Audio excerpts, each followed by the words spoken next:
Mesdames et messieurs, bonjour. Merci à toutes et à tous d'avoir bien voulu répondre présent à cette matinée organisée par notre agence de développement et d'urbanisme.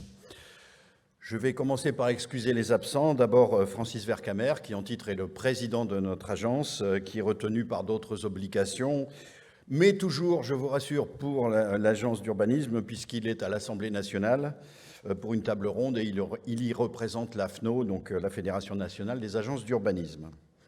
Je remercie les services de l'État d'être présents aussi, en particulier la Direction départementale des territoires et de la mer pour leur présence et aussi pour leurs nombreuses collaborations et participations aux échanges et au travail avec notre agence.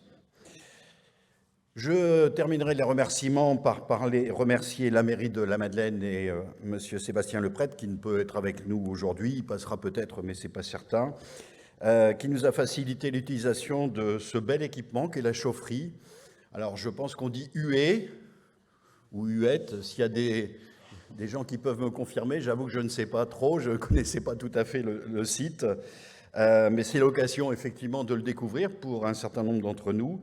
Cette usine qui a été implantée en 1905 et qui s'est transformée depuis 2021 en espace culturel que nous pouvons apprécier de l'extérieur et aussi de l'intérieur. L'agence a maintenant pris l'habitude d'organiser ces demi-journées sous forme de rencontres périodiques, rencontres qui permettent d'échanger des regards croisés sur des thématiques qui intéressent le développement de notre territoire métropolitain. Et aujourd'hui, c'est le sujet de la densité, bien évidemment, qui a été retenu. Faudrait-il densifier ? Comment peut-on mesurer la densité ? Quels sont les points de vue des acteurs qui font et qui vivent la ville ? Si la densité semble nécessaire, comment pourrait-elle être également acceptable ?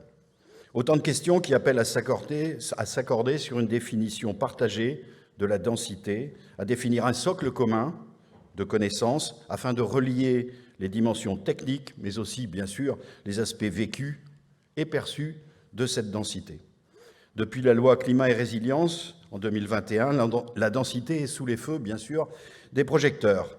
Sans doute est-elle un outil de planification urbaine afin d'atteindre le ZAN, le zéro artificialisation nette. Si tel est le cas, les collectivités locales devront relever ce nouveau défi.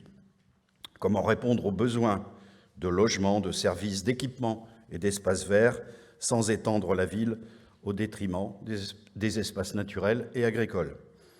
Et l'on perçoit bien que la densité constitue un élément de réponse. Cependant, elle est aussi source de nombreux débats et même souvent d'inquiétude pour les habitants, car elle est trop souvent synonyme de promiscuité subie. Et pourtant, nous sommes réunis ce matin à la Madeleine, qui est une des communes les plus denses de la métropole, avec une densité d'habitants de près de 8000 habitants au kilomètre carré.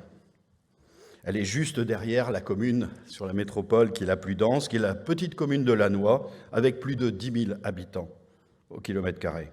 Et aussi juste devant la commune de Roubaix, qui a 7 500 habitants au kilomètre carré. Et je ferai juste un petit aparté sur ma commune, puisque je suis en même temps trésorier de l'agence, mais aussi conseiller métropolitain, mais surtout maire de la commune de Lers, qui a, elle, une petite densité, puisque nous sommes autour de 2000 habitants au kilomètre carré. Mais je disais, pour parler de la ville de la Madeleine, c'est aussi par ses aménités, sa situation géographique, les équipements et les services qu'elle offre à ses habitants. Tous ces éléments font de cette ville une adresse attractive, je dirais presque malgré sa forte densité, ou à cause, ou grâce à sa forte densité, attractive sur notre territoire. Ce n'est donc pas un hasard si cette rencontre sur la densité a lieu ici aujourd'hui. Mais cela montre aussi que la densité est une question complexe qui, pour être bien comprise, doit être observée de la ville au salon, c'est-à-dire à toutes les échelles, mais aussi en mobilisant des approches qui rendent compte des dimensions vécues et perçues de la densité, avec une observation à 360 degrés, pour reprendre l'expression de nos voisins bruxellois.